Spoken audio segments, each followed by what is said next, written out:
신약 성경 빌립보서 3장 12절에서 17절까지 말씀입니다. 봉독하겠습니다.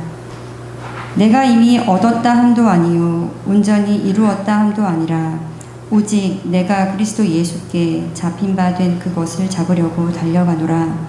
형제들아, 나는 아직 내가 잡은 줄로 여기지 아니하고 오직 한 일, 즉 뒤에 있는 것은 잊어버리고 앞에 있는 것을 잡으려고 표대를 향하여 그리스도 예수 안에서 하나님이 위에서 부르신 부름의 상을 위하여 달려가노라. 그러므로 누구든지 우리 온전히 이룬 자들은 이렇게 생각할지니 만일 어떤 일에 너희가 달리 생각하면 하나님이 이것도 너희에게 나타내시리라. 오직 우리가 어디까지 이를 얻든지 그대로 행할 것이라. 형제들아, 너희는 함께 나를 본받으라. 그리고 너희가 우리를 본받은 것처럼 그와 같이 행하는 자들을 눈여겨보라. 아멘. 바울은 주 49년에서 52년 사이에 있던 제2차 전도 여행 때에 디모데와 실라와 함께 소아시아를 지나고 있었습니다. 그리고 드로아에 이르렀을 때 바울은 환상을 봅니다. 그 환상에서 어떤 마게도냐 사람이 마게도냐로 건너오라고 부탁합니다. 성령이 아시아에서 말씀을 전하지 못하게 하시거늘 그들이 부르기아와 갈라디아 땅으로 다녀가 무시아 앞에 이르러 비두니아로 가고자 애쓰되. 사도행전 16장 6절 이하입니다. 비두니아로 가고자 애쓰되 예수의 영이 허락하지 아니하시는지라. 참 귀한 단어예요. 예수의 영, 그리스도의 영이라고도 하지 않고 하나님의 영이라고도 하지 않고 예수의 영, 예수님 그분, 그러한 강력한 성령을 의미하는데 예수의 영이 허락하지 아니하시는지라. 부활 승천하셔서 만유의 주가 되신 그분의 영, 성령이 허락하지 아니하시는지라. 무시아를 지나 드로아로 내려갔는데 밤에 환상이 바울에게 보이니 마게도냐 사람 하나가 서서 그에게 청하여 이르되 마게도냐로 건너와서 우리를 도우라 하거늘 바울이 그 환상을 보았을 때 우리가 곧 마게도냐로 떠나기를 힘쓰니 이는 하나님이 저 사람들에게 복음을 전하라고 우리를 부르신 줄로 인정함이로라. 그래서 아시아에서 복음을 전하던 바울이 2차 전도 여행 때 드로아로 갔다가 마게도냐에서 부르는 환상의 사람을 보고 이제 마게도냐로 건너갑니다. 건너가면서 빌립보에 도착하게 되는데 드로아에서 배를 타고 이제 빌립보에 들어가게 되는데 이때가 주후 51년입니다. 거기서 빌립보에 이르니 이는 마게도냐 지방의 첫 성이요 또 로마의 식민지라. 빌립보는 마게도냐의 바울이 전한 첫 성이요 로마의 식민지였습니다. 그곳에서 자색 옷감 장사 루디아가 복음을 듣고 회심함으로 그 여인과 그 집 가족이 전부 세례를 받게 됩니다. 그리고 루디아의 집을 기점으로 하여 빌립보 교회가 서게 됩니다. 그 후 빌립보 교회는 바울의 선교 활동에, 바울의 평생의 사역에 재정적인 큰 도움을 줍니다. 빌립보서 4장 15절과 16절 보니까 빌립보서에 빌립보 사람들아 내가 마게도냐를 떠날 때 주고받는 내 일에 참여한 교회가 너희 외에 아무도 없었느니라. 데살로니가에 있을 때에도 너희가 한 번뿐 아니라 두 번이나 나의 쓸 것을 보내었도다. 지금 보면 바울이 가는 곳마다 빌립보 사람들이 그에게 재정을 지원하는 것을 볼 수가 있어요. 고린도후서 11장 9절을 보니 바울이 고린도 교회에 보내는 서신에도 빌립보 교회가 바울의 사역을 재정적으로 돕는 사실이 묘사되어 있습니다. 또 내가 너희와 함께 있을 때 비용이 부족하였으되, 즉 여기는 너희는 고린도 교인들이, 내가 고린도 교인 너희들과 함께 있을 때 비용이 부족하였으되 아무에게도 누를 끼치지 아니하였음은 마게도냐에서 온 형제들이 나의 부족한 것을 보충하였음이라. 내가 모든 일에 너희에게 폐를 끼치지 않기 위하여 스스로 조심하였고 또 조심하리라. 고린도 교회 너희들 지금 나 외에 다른 사도들을 지금 가짜인데 쫓으려고 하는 너희 어리석은 자들이요, 나는 너희에게 절대로 재정적인 부담을 끼치려 하지 않지만 이 마게도냐에서 온 그 사람들, 즉 빌립보 교회에서 온 그들은 나를 언제든지 지원하고 있구나. 나의 부족한 것을 보충하였습니다. 바울은 지금 이 빌립보 사람들이 돕는 것에 대해서는 기쁨으로 받는 것을 볼 수가 있어요. 고린도 교회에서는 마음도 없는 너희들의 연보에 대해서는 받을 의향이 전혀 없습니다. 한편 바울이 빌립보서를 쓴 때는 바울이 예루살렘에서 배를 타고 로마에 도착하여 가택연금으로 있을 때입니다. 그때는 주후 61년이. 그렇다면 빌립보서를 쓴 때는 빌립보 교회가 세워진 지 약 10년 정도가 흐른 때입니다. 이 10년 동안 빌립보 교회는 세워진 이후부터 줄곧 바울을 도와왔어요. 언제까지 도왔는가? 빌립보 교회가 선 이후로 바울이 로마에 가택연금으로 있는 때도 빌립보 교회는 재정 지원을 합니다. 그것은 빌립보 4장 10절과 18절을 보면 알 수 있어요. 내가 주 안에서 크게 기뻐하면, 지금 이 빌립보서를 쓰는 것은 지금 주후 61년인데요. 가택연금 가운데 쓰는 것인데요. 내가 주 안에서 크게 기뻐하면 너희가 나를 생각하던 것이 이제 다시 싹이 나미니 너희가 또한 이를 위하여 생각은 하였으나 기회가 없었느니라. 즉 바울을 항상 도와주고 싶어했던 빌립보 교인들의 모습이 보이고 이제 기회가 났는데 드디어 지원한다는 거예요. 18절 내게는 모든 것이 있고 또 풍부한지라 에바브로디도 편에 너희가 준 것을 받음으로 내가 풍족하니. 빌립보 교회는 가택연금에 있는 바울에게 에바브로디도 편으로 재정을 지원해요. 그래서 내가 풍족하니 이는 받으실 만한 향기로운 제물이요 하나님을 기쁘시게 한 것이라. 여러분들 주님께서 이런 재정을 주실 때 그 재정을 순수한 마음으로 하나님 나라 일을 하는 자들에게 지원한다면 그것은 여러분에게는 하나님께 드리는 어마어마한 향기로운 이 제물입니다. 그것은 영원히 기억되어지는 복이에요. 주의 종들이 정말 하나님의 참된 종들이라면 돈이라고 해서 받는 게 아닙니다.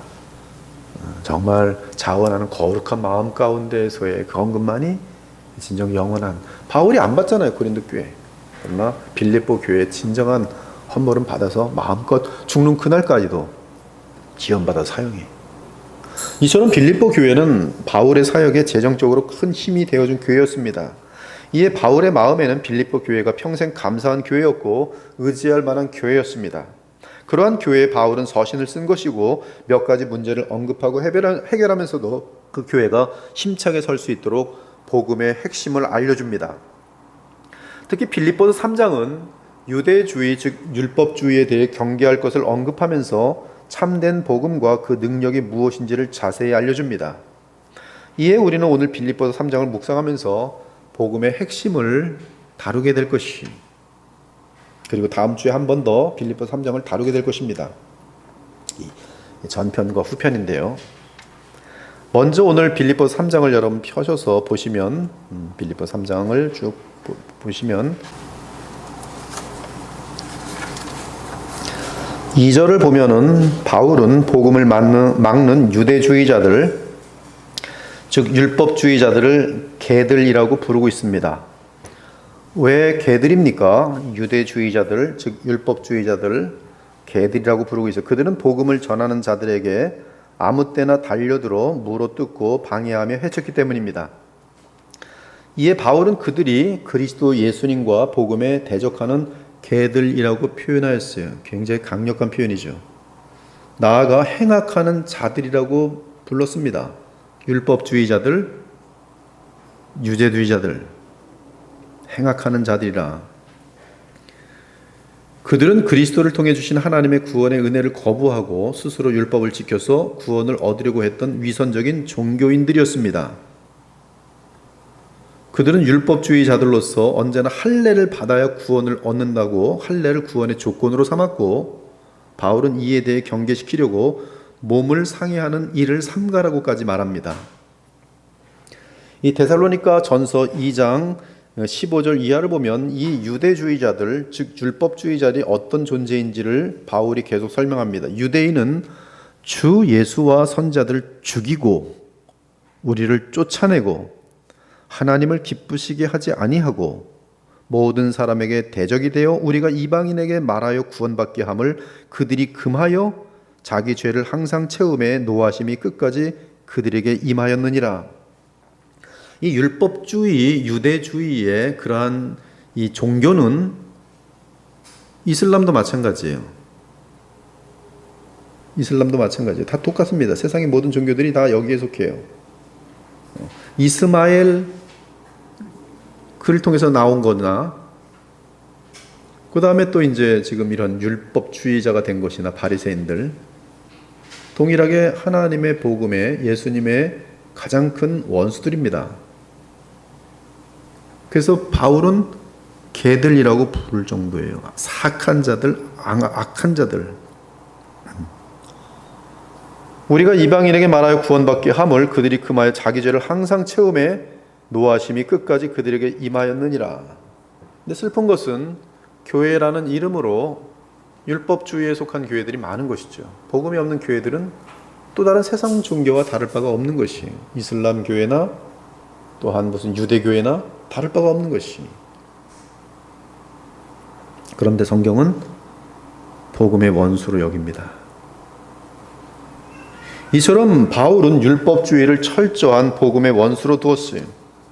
왜 그러합니까? 그들은 오직 하나님의 아들만이 이룰 수 있는 완전한 의를 부패한 인간이 이룰 수 있다고 착각하였기 때문입니다. 왜 이러한 착각을 합니까? 교만 때문이. 여러분, 인간은 복음보다는 내가 무엇을 행함으로 구원 얻을 수 있다라는 그 음성이 너무나 달콤합니다. 그것이 의롭다고 느껴집니다. 그래서 그러한 메시지는 누구든지 고개를 끄덕입니다. 그러나 십자가의 도는 그들에게는 어리석게 들립니다. 말도 안 된다고 하면서 분노하게 돼 있습니다. 그런데 그것이 복음이 가장 미련하게 들리는 것이 복음이.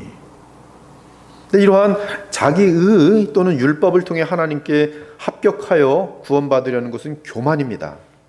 그들은 주님이 준 율법을 통해 자신들의 악을 알게 되는 것이 아니라 도리어 다른 사람들을 악인이라고 정죄하는 데 사용했어요. 엘리바스, 빌닷, 소발처럼 바리새인들이 그러했습니다.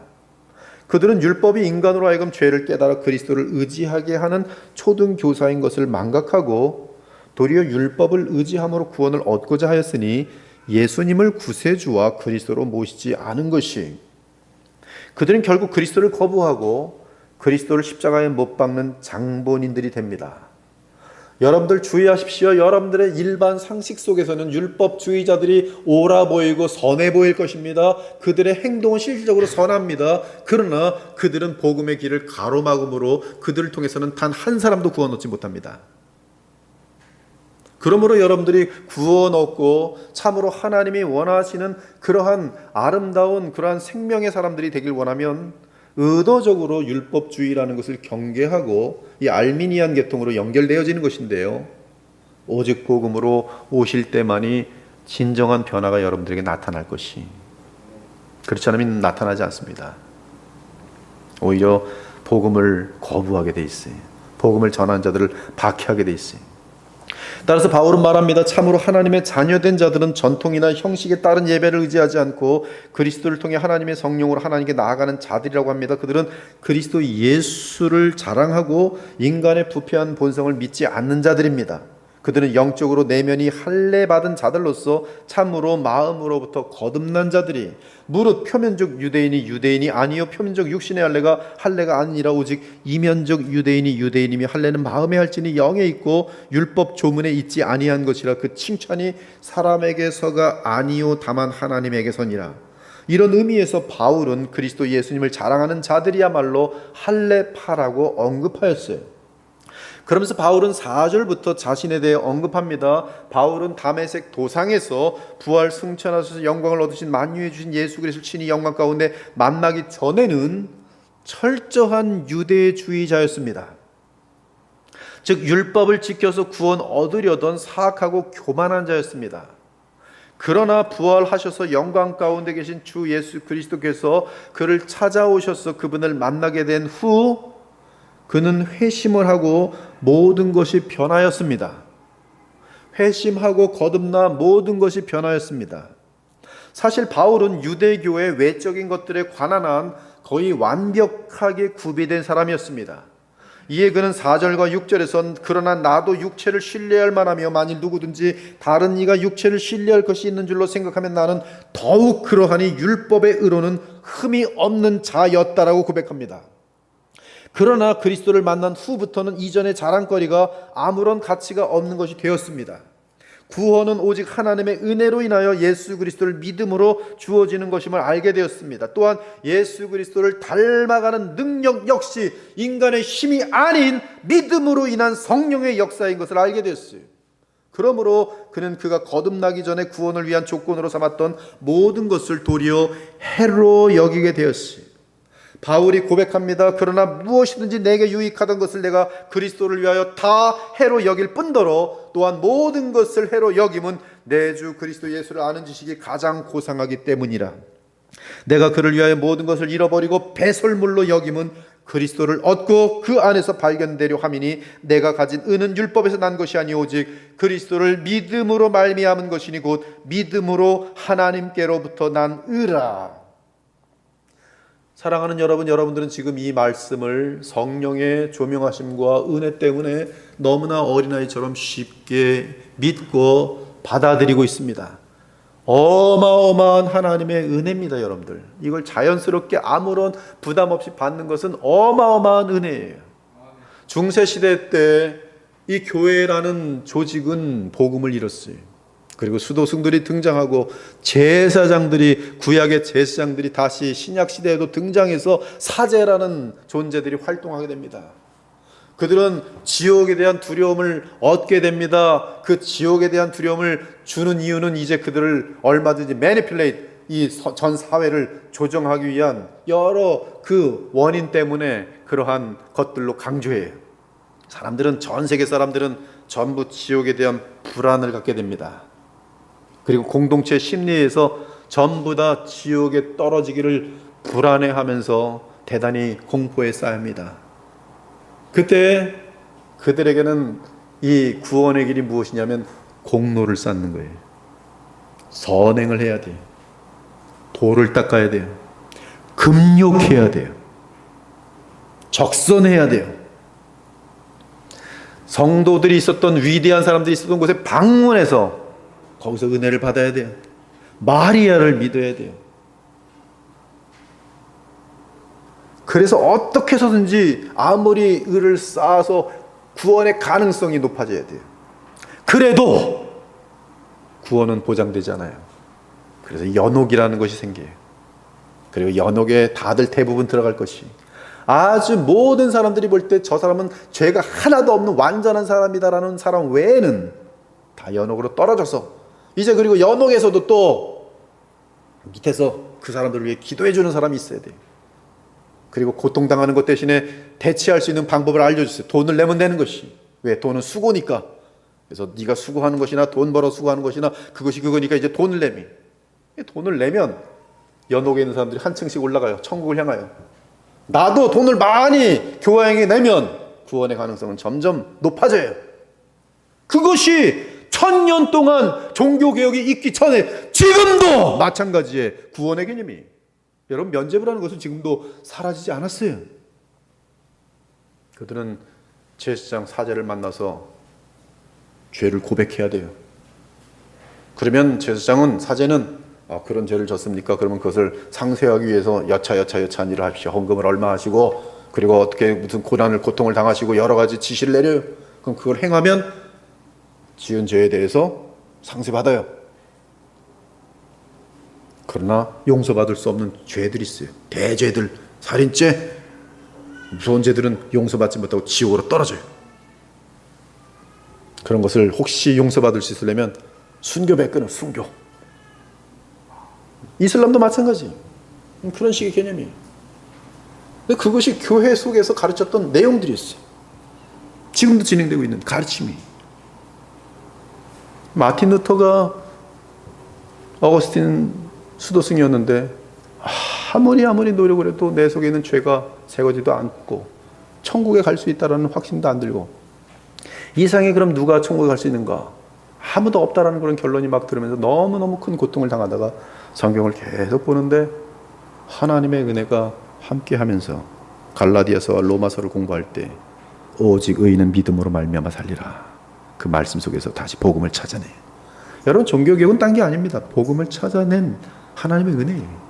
그리고 하나님께서 그 은혜를, 복음을 찾게 만드시자 그 복음을 찾아낸 자들의 무리가 처음엔 소수였는데 유럽으로 쫙 퍼지면서 전 세계를 근본적으로 변화내는 것이 종교개혁.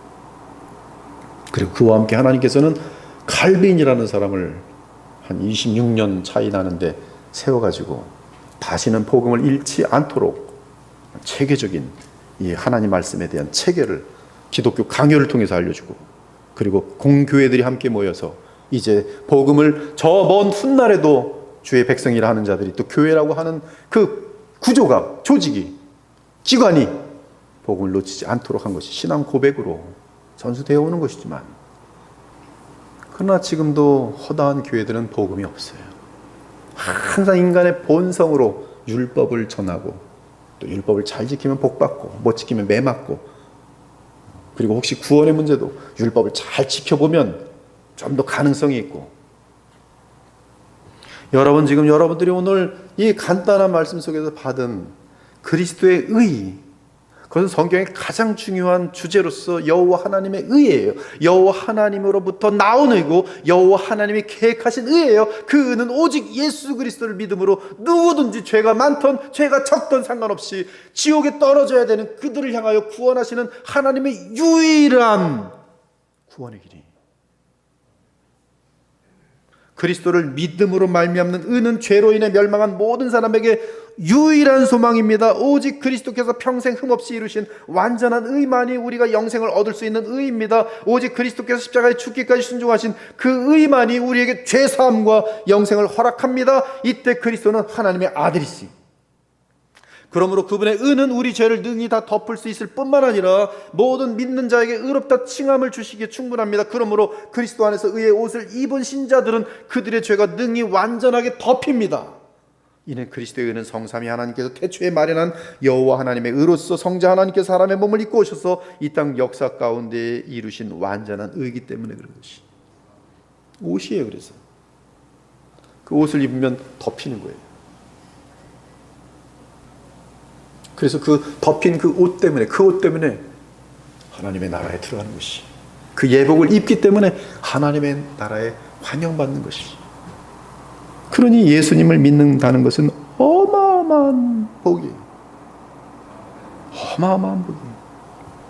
이때 그리스도는 주의 택한 백성의 머리로서 완전한 의를 이루시고 그들을 위해 희생제물이 되심으로 그들의 죄를 사하시고 나아가 그들에게 영생을 주시게 된 것입니다. 그러므로 누구든지 그리스도 안에 있는 이 의를 믿음으로 받으면 그는 하나님 앞에서 의롭다 칭함을 받는 의인이며 이에 하나님 나라 백성이 되기에 하자가 없는 것이, 또한 하나님은 의롭다 칭함 받은 자에게, 의롭다 칭함을 받은 자에게, 즉 예복을 입은 자에게, 그리스도의 의의 예복을 입은 자에게 그리스도의 생명을 불어넣어 주심으로 거듭나게 하시고, 그리고 그리스도의 생명이 있기 때문에 하나님의 자녀답게 살 수 있게 하셨어요. 그것이 바로 생명의 능력이에요. 생명의 능력. 이 부분은 지금 앞으로 다룰 내용만큼 중요한 거기 때문에 다시 한번 묵상하시면서 찬송을, 아까 우리 그 252장 찬송했는데 한 번만 더 부르고 또 계속 말씀을 나누도록 하겠습니다. 요새는 이게 설교를 다 마무리 못하는 그런 문제가 자꾸 생겨요. 토요일도 보니까 한 말씀을 준비했는데 서론만 하다가 끝났어요. 252장 나의 죄를 씻기는, 나의 죄를 씻기는 예수의 피밖에 없네. 다시 정케하기도 예수의 피밖에 없네. 예수의 흘린 피 나리게 하오니 귀하고 귀하다. 예수의 피밖에 없네. 이 복음을 처음에 알게 될 때는 예수님의 피 때문에 평생 눈물 흘리게 돼 있어요. 많이 눈물 흘립니다. 사실 처음뿐만 아니라 호흡이 마치는 그날까지, 아니 영원히 예수님의 그 보혈 때문에 감사의 눈물이 흐를 수밖에 없어요. 그것이 아니면 우리는 하나님의 공의로운 법 앞에서 분명하게 지옥에 영원히 고통받는 것 외에는 없거든요. 우리가 누구길래 하나님께서 그분의 사랑하시는 아들의 완전한 의로운 생명의 보혈로 우리의 죄를 씻어주시고, 또한 그분이 이루신 의의 예복을 우리에게 입혀주셔서 우리로 천국 백성이 되게 하셨는지, 여러분의 공로는 하나도 없고 오직 내가 천국에 들어갔다면 그 공로는 예수의 보혈 피 밖에 다른 것이 없어요. 그래서 이 찬송은, 이 252장 찬송은 정말로 자기가 구원받은, 보혈로 구원받은 속량, 예수님의 속량으로 구원받은 자를 아는 자들이라면 그냥 부를 수가 없어요. 언제든 이 찬양을 부르게 되면 저 가슴 깊은 곳에서 감사의 눈물이 나올 수밖에 없는 것이. 그런데 10절부터 바울은 칭의를 확신한 구원받은 신자가 어떤 삶을 살아야 하는지를 말합니다. 그것은 구원받은 삶은 그리스도의 분량까지 성장해야 하는 의무가 있다는 것이, 이 의무를 이루면 구원을 받는다는 것이 아니라 구원을 받아서 그리스도의 생명을 받았으니 그 생명으로 살아감으로 죄와 마귀에게 승리하며 그리스도를 본받아야 한다는 것이 당연한 것이죠. 그런데 그렇게 되는 힘이 부활의 권능이라고 알려주고 있어요. 부활의 권능이 예수님의 보혈로 인하여 죄사함 받은 자들에게 임한다는 사실을 알려주고 있어요. 예수님의 보혈로 말미암아 죄사함을 받은 자들마다 그리스도의 생명이 임할 뿐만 아니라 보혈의 권능이 임한다는 사실, 부활의 권능이 임한다는 사실을 지금 알려주고 있는 것이, 그러므로 지금 이 내용 때문에 부활의 권능이 전혀 나타나지 않는 사람은 그의 믿음이, 즉 속량하는 보혈의 문제가 아니라 그의 믿음이 가짜 믿음으로 의심을 받게 될 수 있는 것이, 야고보서 2장의 내용처럼 행함이 없는 믿음이 될 수가 있는 것이. 그러므로 오직 믿음으로, 오직 그리스도의 속죄 속량함으로 말미암아 구원을 받는데, 그 구원받은 사람은 생명이 주어지고 또한 이 부활의 권능이 함께하기 때문에 그들에게는 죄와 마귀와 세상을 이기는 현상이 나타날 수밖에 없다는 것을 알려주면서 바울은 그들에게 목표를 주고 있어요. 무엇을 향하여 달려가야 하는지 목표를 주고 있어요. 그 목표는 다른 것이 아니라 우리 주 예수 그리스도를 닮는 것이죠. 닮는 것이.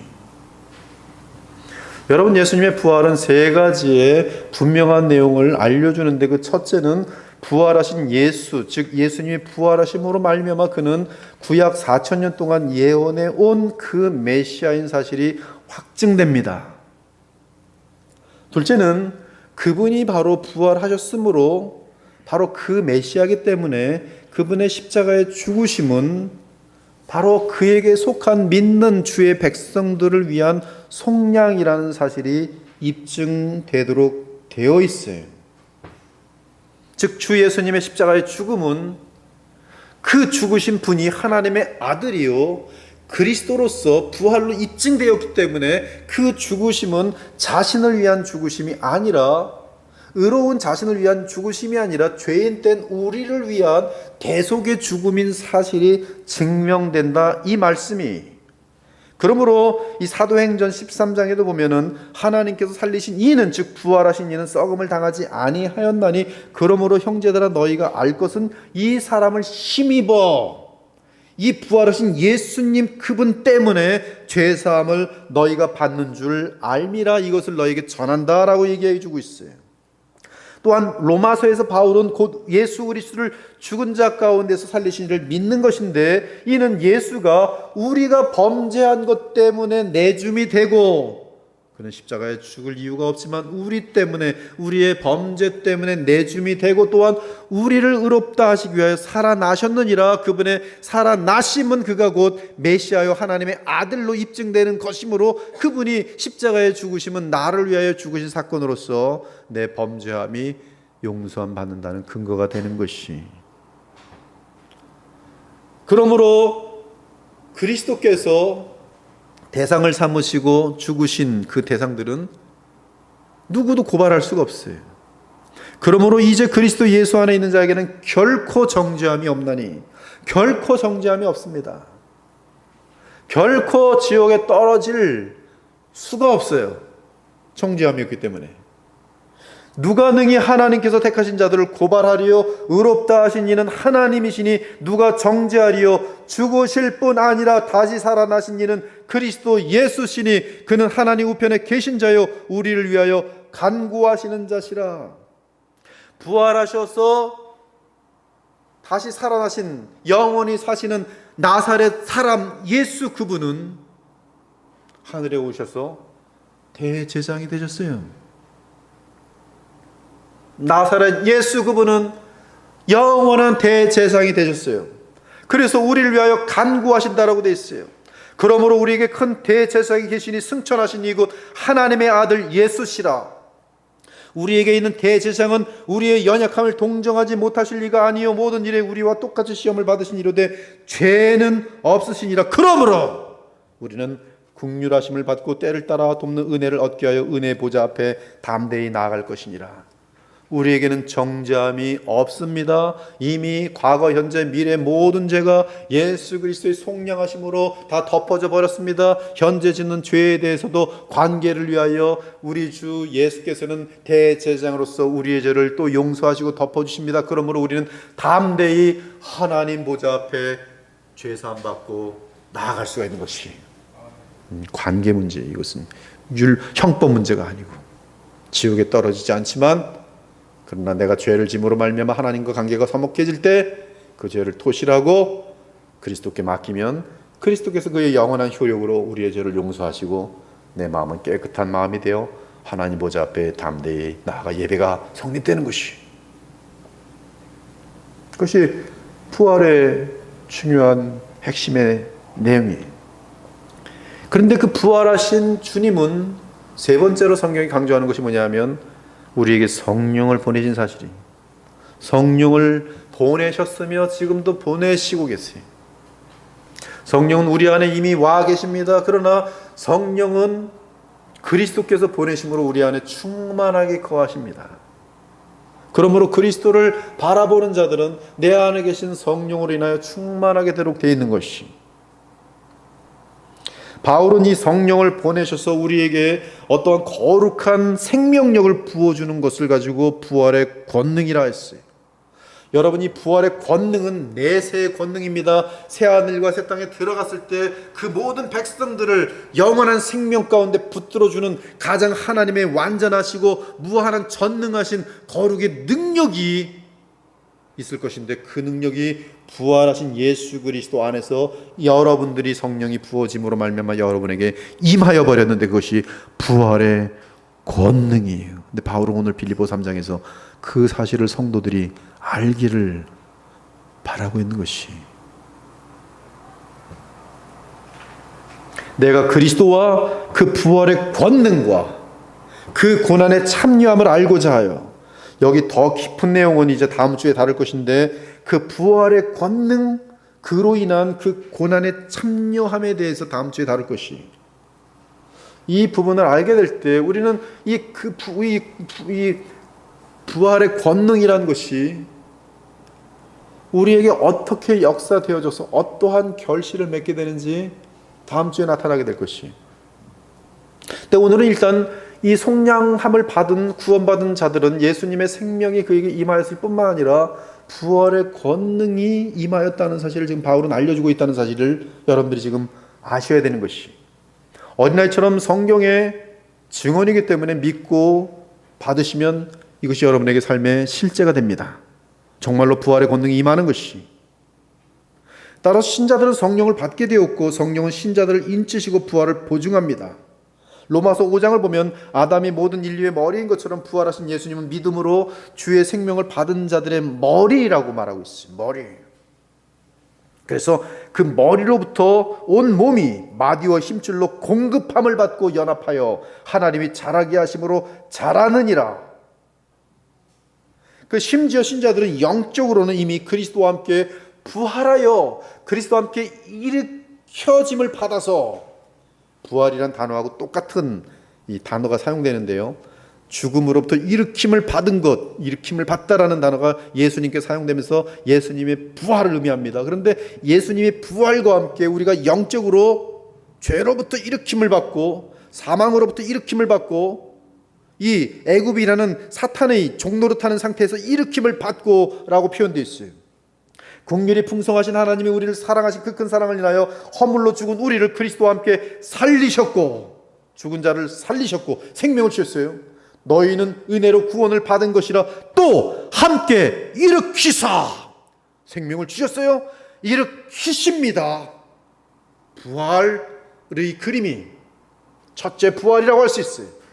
성도들이 일으킴을 받는 것, 일으킴을 받을 뿐만 아니라 그리스도 예수 안에서 함께 하늘에 앉히셨으니, 여러분들은 예수께서 부활 승천하셔서 성령을 보내심으로 말미암아 여러분들과 함께 성령 안에서 연합되어 교통이 될 때 여러분들은 그리스도와 함께 그 하나님의 나라에 안침을 받은 자들이라고 알려주고 있는 것이죠.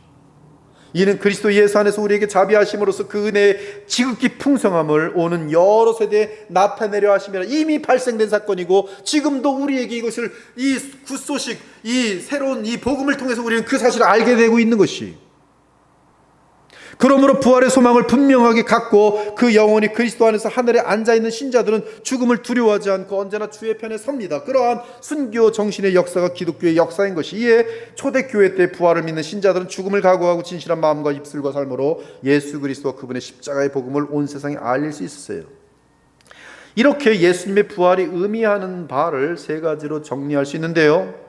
즉, 부활의 역사성은 예수님의 메시아 되심과 하나님의 아들됨을 입증하고, 또한 그분의 십자가의 죽으심이 예수님의 부활 때문에 나를 위한 대속인 사실이 확증되고, 나아가 우리 역시 그분과 함께 일으킴을 받았고, 또한 실제로 몸으로 일으킬 날이 장래에 있을 것을 지금 알려주고 있어요. 그런데 바울은 빌립보 3장에서 신자들은 그리스도로 인해 의롭다함을 받은 사실에 대해 말할 뿐만 아니라 부활의 권능에 대해 말하고 있다는 사실. 부활의 권능, 즉 십자가의 구속을 통한 칭의 및 그 증거가 되는 부활의 사실성도 중요하지만 신자들에게 나타나는 부활의 실제적인 권능을 더하여 알려줍니다. 다르게 말하면 바울은 그리스도의 역사적 부활 및 신자들의 장래에 있을 육체적 부활을 알려주는 동시에 현재 이 땅에 거하는 그리스도인들로 하여금 이 땅에서 이 썩을 육체를 가지고 있는 상태에서 부활의 권능으로 인하여 살아갈 수 있는 새로운 삶을 알려주고 있는 것이 빌립보 3장의 놀라운 복음의 좋은 소식이, 복음 그 자체가 좋은 소식이. 여러분, 이 내용은 이미 칼빈이 다 꿰뚫고 우리에게 알려준 기독교 강요나 또 우리의 모든 신앙 고백 속에 담겨있는 내용이, 슬프게도 이 부활의 권능에 대한 가르침이 이 땅의 교회에 거의 없어요. 거의 없어. 사람들은 예수님 믿으면 구원받습니다, 죄사함 받습니다, 예수님 믿습니다, 죄사함 받았습니다, 주의 피밖에 없습니다, 찬송했어요. 근데 부활의 권능에 대한 메시지를 정교하게 들어본 적이 없기 때문에 그 다음 삶은 뭐예요? 바르게 살아야지. 자신의 결단력입니다. 오늘 또 실패했네, 내일 바르게 살아봐야지. 안 되네, 주님 도와주셔, 바르게 살아야지. 안 되네. 이것을 20년 30년 하다가 죽는 날까지 아무런 변화 없이 죽어요. 뭐만 익숙해집니까? 교회 생활만 익숙해지고 종교 형식만 익숙해지고 다시 율법주의로 자기도 모르게 돌아가서 쟤는 왜 저 모양이야? 판단하는 데 앞서고, 각자가 예수님의 형상으로 닮아지는 모습이 전혀 서로 나타나지 않는 것이, 왜? 부활의 권능에 대해서 사용하지 않기 때문에 그래. 이미 그것은 복음에 담겨있는 굿뉴스인데 선포되잖아요. 무엇이 선포됩니까? 예수님 잘 믿으십시오, 복 받습니다. 예수님 잘 믿으시오, 권력을 주실 것입니다. 예수님 잘 믿으시오, 자녀들이 다 명문대들하고 잘 될 것입니다, 잘 될 것입니다, 잘 될 것입니다, 잘 될 것입니다 라고만 가르쳐주지, 어떻게 죄와 싸워 이기는지, 어떻게 그리스도의 형상의 거룩한 아름다운 그 자리까지 나아갈 수 있는지 가르쳐주지 않으니, 스스로 그렇게 자라야 된다는 어떤 이 의식은 있어서 노력은 해보지만 그러나 전혀 되지 않아요. 왜? 그 일은 부활의 권능에 의해서 되어질 일이기 때문에 그래. 그러므로 바울은 계속 말합니다. 그리스도를 죽은 자 가운데 살리신 것 같이 우리로 또한 새 생명 가운데서 행하게 하려 함이라. 즉 예수님의 부활이라는 배경 속에서, 즉 부활하신 예수께서 만왕의 왕이 되시고 만유의 주가 되신 상태에서 성령을 보내셨다는 그 문맥 속에서 너희는 새 생명 가운데 행하려 함이라. 그의 부활과 같은 모양으로 연합한 자가 되리라. 만일 우리가 그리스도와 함께 죽었으면 또한 그와 함께 살아갈 줄을 믿노니 이는 그리스도께서 죽은 자 가운데 살아나셨음에 그가 죽으심은 죄에 대하여 단번에 죽으시며 그가 살아계시면 하나님께 대하여 살아계심이니 이와 같이 너희도 너희 자신을 죄에 대하여는 죽은 자요 그리스도 예수 안에서 하나님께 대하여는 살아있는 자로 여길지어다. 없는 것을 있는 것으로 여기는 것이 아니라 그것은 사실이기에 빨리 믿음으로 보고 깨달으라는 말씀이에요. 바울은 신자들이 그리스도의 부활을 단순한 역사적 사실로서만 알기를 원치 않았습니다. 바울은 부활하셔서 영원히 살아 역사하시는 그리스도를 신자들이 바로 알고 믿어 그 효력을 누리기를 바랐습니다. 그것이 바로 부활의 권능입니다. 사랑하는 여러분, 부활의 권능은 부활하신 그리스도께서 보내신 성령의 역사로 나타납니다. 성령께서는 신자들의 마음 안에서 역사하십니다. 성령께서는 우리로 하여금 죄에 대하여 죽고 의와 거룩함에 대해 살게 하십니다. 이는 우리 안에는 성령의 거듭남으로 인한 새 생명이 있기 때문에 가능합니다. 성령께서는 전능하신 거룩한 능력으로 우리의 새 생명을 강건하게 하셔서 우리의 속사람을 강건하게 하셔서 우리가 우리의 옛사람을 넉넉히 이기도록 도우시고 오직 주의 계명에 따라 의를 행하며 살도록 허락하십니다. 그러므로 성령께서는 우리가 그리스도를 믿을 때 우리의 마음을 인치시고 거룩하게 하시며 그리스도의 마음을 본받아 담게 하십니다. 이러한 성령의 역사가 바로 부활의 권능과 맞물려 있는 것으로서 실제 신자들이 현실에서 체험되는 현상인 것이, 신자들은 이러한 부활의 권능을 자신의 삶에서 체험하면서 자신이 그리스도의 보혈로 의롭다 칭함을 받게 된 사실을 철저하게 확인할 수 있습니다. 내가 살아있기 때문에 나는 거듭난 사람인 것이, 내가 지금 살아있기 때문에 내가 태어난 것처럼 나는 거듭난 사람이기 때문에, 아니 내가 지금 이 부활의 권능으로 살기 때문에 나는 거듭난 사람인 것이 확실해지는 것이, 이 부활의 권능으로 살지 않은 사람들은 죄에 쓰러질 때마다 내가 과연 구원 혹시 못 받은 게 아니야? 세뇌돼서 나는 그래도 구원받았어. 이 구원파 같은 경우는 세뇌되지만, 그러나 나의 삶에서 의의 열매가 없고 짓는 것이란 죄밖에 없는 것을 솔직히 이 양심이 율법과 함께 역사하면 난 지금 뭐 문제가 있어? 가짜인가 봐. 그것이 정상이 오히려 가짜라고 느끼는. 그러나 생명의 열매들이 나타나면 이것이 내게 증거예요. 증거. 난 거듭난 사람이에요. 이 부활의 권능, 십자가의 효력이 믿는 신자들에게 임하는 성령의 역사입니다. 그리고 그러한 성령의 역사는 우리의 호흡이 마치는 그날까지 계속될 것입니다. 그리고 성령의 역사는 우리로 하여금 거룩하고 평화로운 하나님 나라의 기쁨을 누리게 할 것이며 이 땅에서도 주의 백성들과 하나됨을 유지하면서 천국 공동체의 사랑의 아름다움을 이미 이 교회를 통해서 맛보게 될 것입니다. 사랑하는 여러분, 우리는 믿음으로 의롭다함을 받았습니다. 안타까운 것은 이 시대를 보면 동일한 그 믿음으로 부활의 권능을 누릴 수 있다는 사실을 아는 신자들은 많지 않아요. 이 시간 부활 승천하신 주 예수 그리스도를 믿고 의탁하기 바랍니다. 주의 부활하심은 그분의 십자가 죽음이 나를 위한 것임을 확증해 주고 또한 그분이 만유의 주가 되셔서 성령을 보내심을 확증해 줍니다. 그러므로 성령을 충만하게 받기 위해 주 예수님을 바라보며 의지하며 믿기 바랍니다. 즉 지금 우리의 믿음은 과거의 주 예수님을 믿는 믿음뿐만 아니라 실제로 영적으로 나의 머리이신 부활하여 살아계신 나사렛 예수, 나의 맏형 예수 그리스도를 믿는 것이, 그러면 주의 영이, 예수의 영이 우리에게 충만히 거하여 우리의 삶을 강력하게 인도하여 내 속에 있는 옛사람도 이기고 죄성들, 내 밖에 있는 죄의 세력들도 이기면서 빛의 영향력, 소금의 영향력, 사랑의 영향력, 거룩함의 아름다움을 비칠 수가 있는 것이, 가정에서든 사회에서든 어디에서든 교회에서든. 그러므로 이것이 내 능력이 아니라 부활의 권능이기 때문에 내가 나됨은 하나님의 은혜라고 고백할 수밖에 없는 것이, 이러한 삶에 십자가를 통해서 우리에게 성령으로 생수의 강이 흐르는 것이, 이제 바울은 12절 이하에서 이 부활의 권능을 의지하여 목표를 향해 달려갈 것을 말해요. 내가 이미 얻었담도 아니 온전히 이루었담도 아니라 오직 내가 그리스도 예수께 잡힌 바 된 그것을 잡으려고 달려가노라. 형제들아, 나는 아직 내가 잡은 줄로 여기지 아니하고 오직 한 일, 즉 뒤에 있는 것은 잊어버리고 앞에 있는 것을 잡으려고 표대를 향하여 그리스도 예수 안에서 하나님이 위에서 부르신 부름의 상을 위하여 달려가노라. 이 경주는 오직 부활의 권능을 사용할 때만 달릴 수 있는 경주입니다. 많은 열매를, 하나님의 나라를 확장하는 그런 열매로서 나타나는, 나를 통하여 많은 영혼들이 거듭날 뿐만 아니라 또한 그들도 예수님을 향하여 성장하는 그런 열매를 얻게 되는 것이, 또한 내 자신도 이 부활의 권능으로 말미암아 예수 그리스도의 형상까지 닮아가는 그러한 목표를 향하여 계속 전진하게 되는 것이, 이러므로 우리에게 구름같이 둘러싼 허다한 증인들이 있으니 모든 무거운 것과 얽매이기 쉬운 죄를 벗어버리고 믿음의 주여 또 온전하게 하신 이인 예수를 바라보자. 그러므로 누구든지 우리 온전히 이룬 자들은 이렇게 생각할지니 만일 어떤 일에 너희가 달리 생각하면 하나님이 이것도 너희에게 나타내시리라. 오직 우리가 어디까지 이르렀든지 그대로 행할 것이라. 바울은 지금 너희들이 지금 이 목표를 향하여 달려가고 있는데 어디에 있든지 간에 다시 과거를 잊어버리고 오늘 새 출발하라는 것이, 무엇을 가지고? 부활의 권능을 가지고.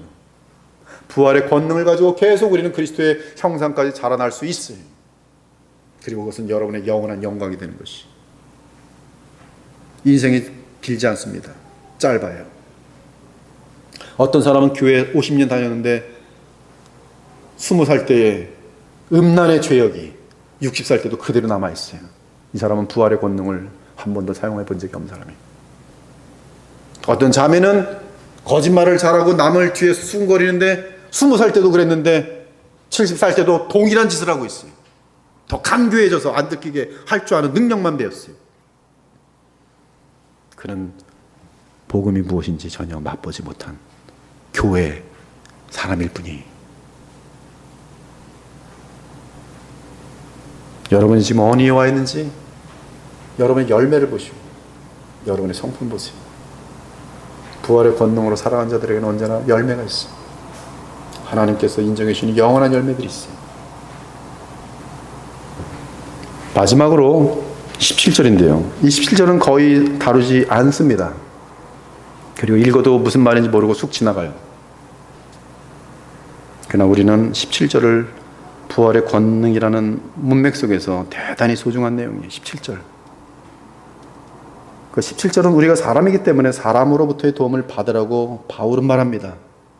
표대를 향하여 그리스도 예수 안에서 부활의 권능을 따라 살아갈 때 놀랍게도 바울은 사람들을 본받으라고 알려줍니다. 우린 굉장히 고상한 마음으로 이 구절을 17절을 읽을 때 예수 그리스도만 바라보고 의지해야지 바울이 지금 무슨 말을 하는 거야 하고 믿음이 섣부를 때는 판단까지 합니다. 바울이 나를 본받아? 바울 교만한 거 아니야? 지금 그런 뜻이 아니에요. 우리는 지금 각 소두가 연구하는 것처럼 히브리서 11장의 믿음의 영들을 통해 많은 도전을 받고 있습니다. 이 믿음의 영들은 우리가 본문으로 들어가서 보면은 전부 다 죄덩어리들이 얼마나 연약함들이 많은지 몰라요. 아브라함 얼마나 문제 많은지 모릅니다. 야곱, 이삭은 뭐 나이가 먹으면서 눈이 멀어가지고는 맨날 사냥감이나 먹는 고기나 좋아하고 앉아 있고, 삼손, 바락, 뭐 입다, 뭐 파고 들어가면 정말 우리와 동일한 얼마나 죄가 많은 존재들인지 보게 돼요. 근데 믿음의 영들이, 여러분 왜 믿음의 영들을 공부합니까? 그냥 주님만 바라보지. 믿음의 영들은 무엇을 갖고 있는지 아세요? 하나님이 그들을 빚어내셔서 변화시킨 내용이 그들에게 있어요. 근데 그것이 하나님의 주권 가운데 진행이 되면서도 이 당하는 입장에서는 그의 인생으로서 할 말이 많아져요. 무슨 말이 많아진지 아세요? 하나님이 나를 이렇게 많이 줘서 내가 이렇게 변화되었노라. 즉 그들은 무엇을 아는 거예요? 복음의 능력을 아는 자들이. 지금 바울의 이 말은 바울 역시 자기 자신에 대한 의식은 괴수 중에 괴수입니다. 자기가 예수님을 알지 못했을 때, 부활의 권능을 알지 못했을 때 그가 참 도를 따르는 크리스찬들에게 행한 짓이 그것은 얼마나 많은 만행인지 몰라요. 죽이기도 하고 그들을 옥에 가두기는 일을 전문적으로 했던 사람이에요. 근데 그것이 하나님의 일이라고 생각을 했어요. 네, 예수님을 만나고 나서 하나님을 바르게 안 다음에 보니까 자기는 정말 나쁜 사람이에요. 근데 그 의식이 평생 바울에게 쫓아다닙니다. 왜? 그 열매들이 있거든요. 바울에 의해서 엄마 아빠가 죽은 그 자녀들도 있을 거 아니겠어요.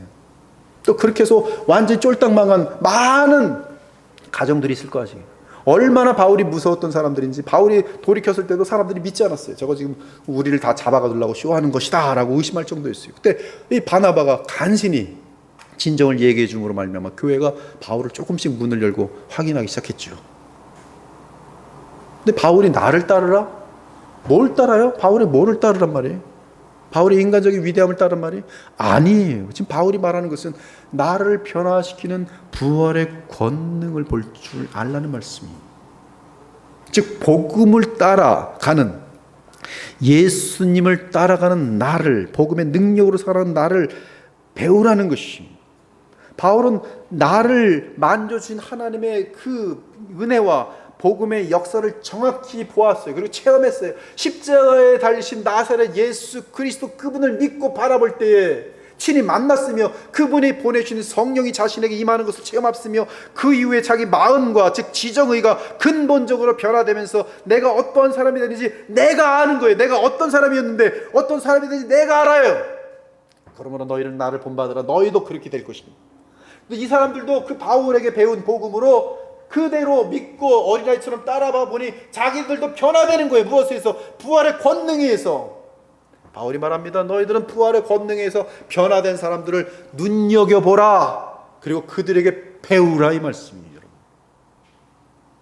여러분 무슨 신학 지식 많이 갖고 있지만 뭐 남 돈이나 뜯어먹고 뭐 그냥 음란한 생각이나 하고 거짓말이나 잘하는 사람 백날 성경 1000번 읽으면 뭐합니까? 그들에겐 배울 것이 없어요. 배워서도 안 됩니다. 왜? 뭐가 없어요? 복음을 모르는 거예요. 그러나 어떤 사람을 보면 분명히 5년 전에 이러이러한 사람이었는데 지금 변해도 너무 많이 바뀌어 있어요. 물론 흠이 있어요. 그렇지만 분명한 것은 변해 있어요. 가정이 변해 있고 사람이 변해 있어요. 왜 변했습니까? 내가 변해야지 결단했을 습니까? 그건 실패작으로 끝났을 것인데 어딘가에 복음이 바르게 선포되었고 그 복음을 믿는 가운데 성령의 역사가 임하게 되면서 믿음으로 그 복음을 받아들였기 때문에 친히 나사렛 예수께서 보내시는 그 영에 의해서 그의 심령이 바뀌어버리는 것이, 그것이 복음이, 그것이 바울이 말하는 나를 본받으는 말씀이에요. 그리고 또한 나처럼 변화되는 자들이 있다면 눈여겨보라는 것이. 여러분 그러므로 복음을 잃었던 1000년 기간 동안에 복음을 다시 찾은 마틴 루터 눈여겨보시는 것이.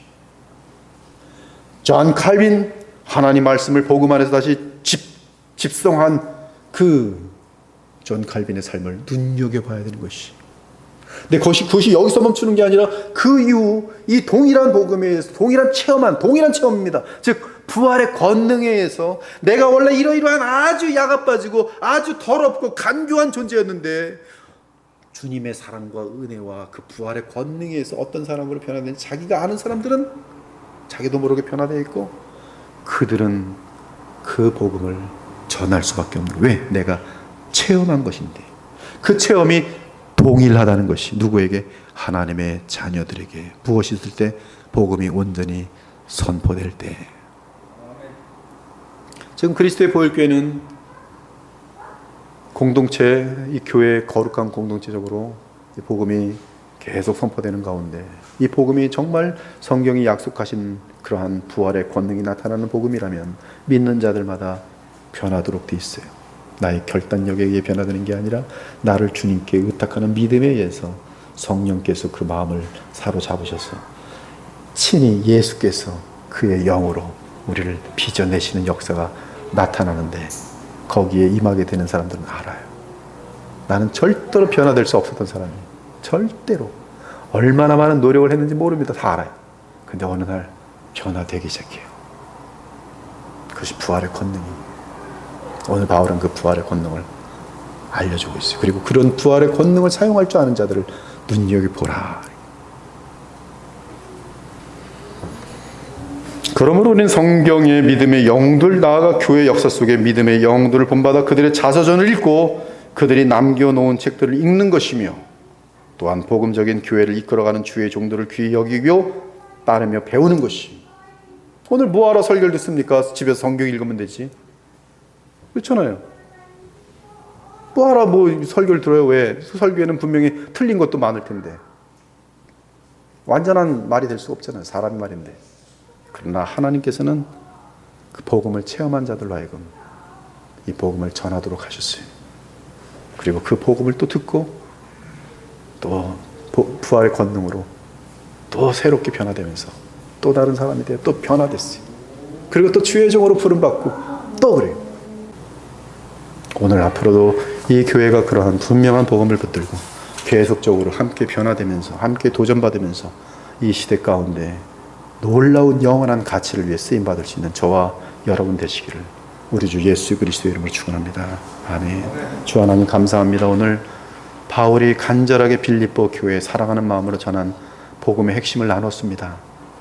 전능하신 하나님, 우리 주 예수 그리스도를 살리시고 만유의 주가 되게 하시며 그리스도가 되게 하신 하나님, 이제 그리스도께서 보내시는 성령으로 말미암아 우리에게 불가능했던 삶들을 살도록 하신 생명의 성령의 법을 알게 하셨으니 죄와 사망의 법에서 넉넉히 이기며 하나님의 나라를 위한 영원한 많은 결실들을 맺어드리는 지혜로운 주의 자녀들이 다 될 수 있도록 우리 하나님 자비와 긍휼을 베풀어 주시옵소서.